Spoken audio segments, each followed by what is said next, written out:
Tuhan, pagi hari ini kita bertemu lagi dan kita akan merenungkan firman Tuhan dari Kejadian pasal 4 ayat 1 sampai 16.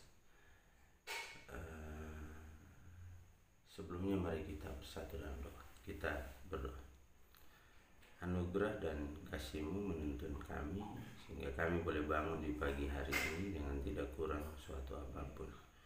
Bersyukur untuk hidup ini ya Tuhan, dan kami hendak merenungkan kebenaran firman-Mu. Tuntun kami ya Tuhan, agar kami boleh mengerti dan memahami kehendak-Mu dan mau menjadi pelaku firman dalam kehidupan kami. Mari ya Tuhan, hadir lalu bersabdalah bagi kami.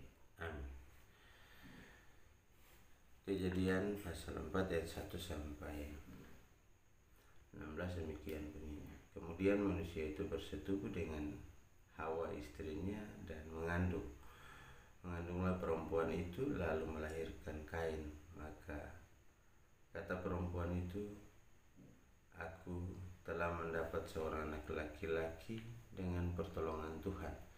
Selanjutnya dilahirkanlah Habel adik Kain, dan Habel menjadi gembala kambing domba dan menjadi petani. Setelah beberapa waktu lamanya, maka Kain mempersembahkan bagian dari hasil tanah itu kepada Tuhan sebagai korban persembahan. Habel juga mempersembahkan korban persembahan dari anak sulung kambingnya, yakni lemaknya. Maka Tuhan mengindahkan Habel dan korban persembahannya, tetapi Kain dan korban persembahannya tidak diindahkannya.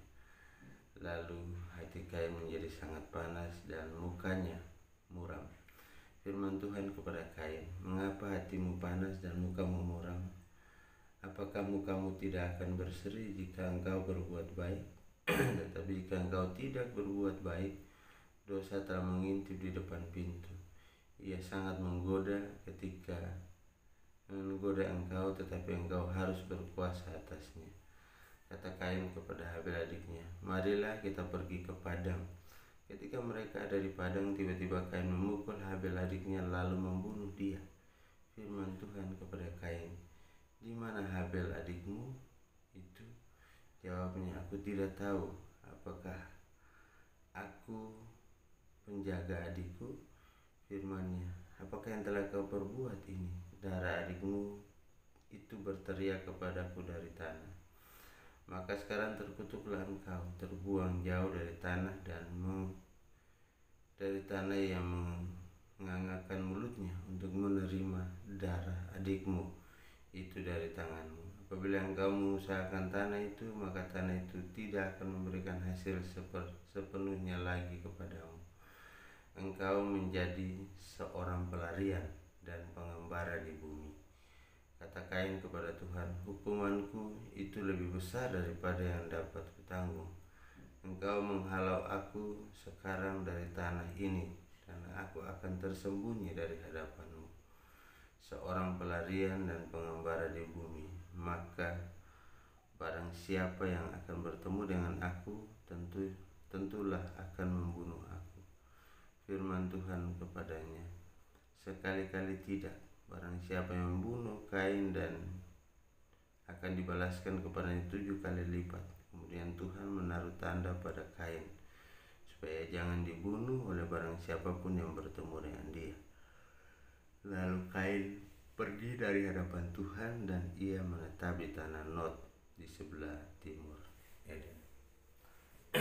Iya, Bapak Ibu yang dikasihi oleh Tuhan kita Yesus Kristus, firman Tuhan ini pertama kita melihat bahwa ada 3 hal penting. Pertama, berbicara tentang kejatuhan manusia dalam dosa sehingga manusia harus terbuang dari Taman Eden. Relasi hubungan antara manusia dan Taman Eden itu terputus sekaligus juga dengan Allah. Manusia itu lari, mereka dibuang ke padang gurun, lalu kemudian di sana hanya tinggal manusia dan istrinya. Yang terjadi adalah manusia dan istrinya mereka berhubungan intim, lalu kemudian dari hubungan intim itu melahirkan anak-anak bagi mereka, tapi keintiman itu adalah bagian dari bagaimana mereka membangun relasi antara suami dan istri. Nah, hubungan intim antara suami istri itu juga jangan dilihat hanya sekedar hanya untuk melahirkan anak, tetapi lebih daripada itu, Bapak Ibu. Bagaimana memenuhi hubungan lahir dan batin, bagaimana memenuhi kebutuhan lahir dan batin dari kedua pasangan itu, dan menjaga relasi hubungan suami istri itu bisa berlangsung dengan baik. Yang pertama. Yang kedua, dari hubungan intim itu ketika Kain lahir, maka Hawa berdoa. Hawa memuji Tuhan karena Tuhan telah menolongnya. Namun ketika Habel lahir, justru sebaliknya, Hawa tidak memuji Tuhan. Apa yang terjadi? Antara dalam perkembangannya, pertumbuhan Kain dan Habel itu, mereka bertumbuh dengan pilihan mereka masing-masing. Kain menjadi seorang petani dan Habel menjadi seorang peternak. Saat ketika mereka hendak mempersembahkan persembahan, Kain mempersembahkan sebagian dari hasilnya dan bukan yang terbaik, sementara Habel mempersembahkan yang terbaik dari ternak gembalaannya.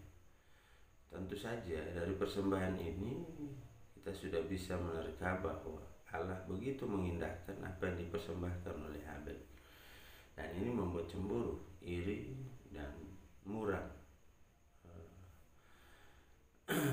Kain dalam melihat situasi dan kondisi ini. Nah, Bapak Ibu yang dikasihi Tuhan,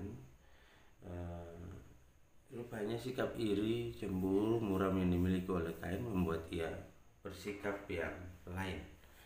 Dia tidak membangun relasi dengan sesama, dia tidak menjaga sesama, dia tidak menjaga adiknya, tapi sebaliknya dia melakukan pembunuhan. Nah, disinilah kita melihat bahwa ada sikap iri, dengki, dan kebencian itu sering muncul tanpa orang menyadari diri. Kenapa? Kenapa seseorang boleh memperoleh yang terbaik tapi dia tidak? Mungkin karena dia tidak memberi yang terbaik, dan orang bisa memberi yang terbaik, totalitas dalam diri. Itu penting. Yang berikut, Bapak Ibu yang dikasihi oleh Tuhan kita Yesus Kristus, hukuman Allah bagi Kain menegaskan bahwa membuat dia harus terhalau dari tempatnya juga. Ia harus keluar dan membangun kehidupan sebagai seorang pengembara, walaupun akhirnya firman Tuhan memberikan gambaran bahwa dia akan menetap di sebelah timur Eden. Nah, menarik Bapak Ibu bahwa firman Tuhan ini 3 hal yang penting. Bicara yang pertama relasi suami istri, yang kedua relasi antara kakak beradik atau sesama manusia ciptaan Tuhan. Nah, relasi ini menjadi penting karena kita membutuhkan satu dengan yang lain. Kita harus hidup untuk saling melengkapi satu dengan yang lain. Karena tanpa itu, maka bagaimana kita mau menghargai relasi dengan Allah yang tidak kelihatan, sementara relasi dengan sesama yang kelihatan saja kita tidak mampu untuk menjaganya dengan baik. Jadi mari Bapak Ibu, relasi atau hubungan kita dengan Allah itu akan terjaga dengan baik ketika kita mampu untuk menghargai dan menjaga relasi dengan sesama, baik sebagai suami istri maupun sesama sebagai ciptaan Tuhan.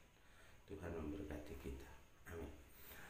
Ya, Bapak Ibu, kembali lagi kita akan berdoa. Hari ini kita balik lagi dari awal dengan 5 keluarga di sektor 1. Keluarga Agustinus Wantaika, keluarga Antoneta Amtiran, keluarga Andreas Dux Talitapum, keluarga Adi Wardoyo Wigjohas Husodo, dan keluarga Andi Satria Wibawa. Mari kita berdoa.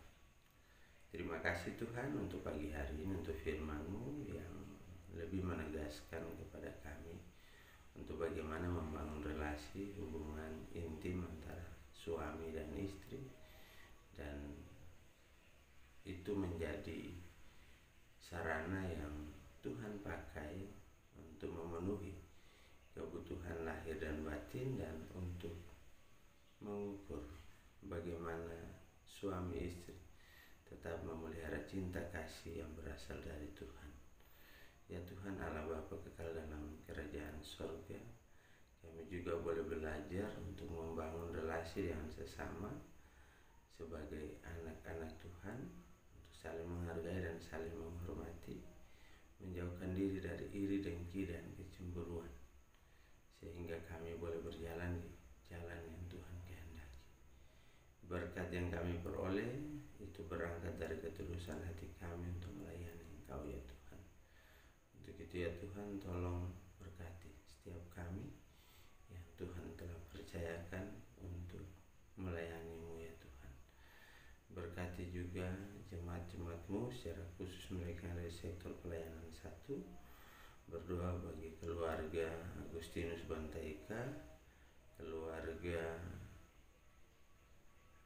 Antoneta Amtiran, keluarga Andre Dukstalita Kumi, keluarga Adi Wardoyo Yukyo Husodo, dan keluarga Andi Satria Wibawa.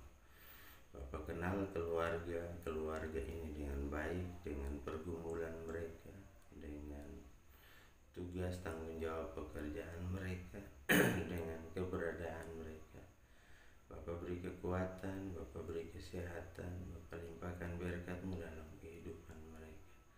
Pimpin tuntun yang kuasa Roh-Mu yang kudus itu, agar mereka boleh menjalani kehidupan dalam anugerah kasih dan penyertaan Tuhan. Diberikan kekuatan, diberikan kesehatan, dan dituntun setiap langkah kehidupan mereka, baik dalam pekerjaan, dalam usaha, maupun dalam pergumulan.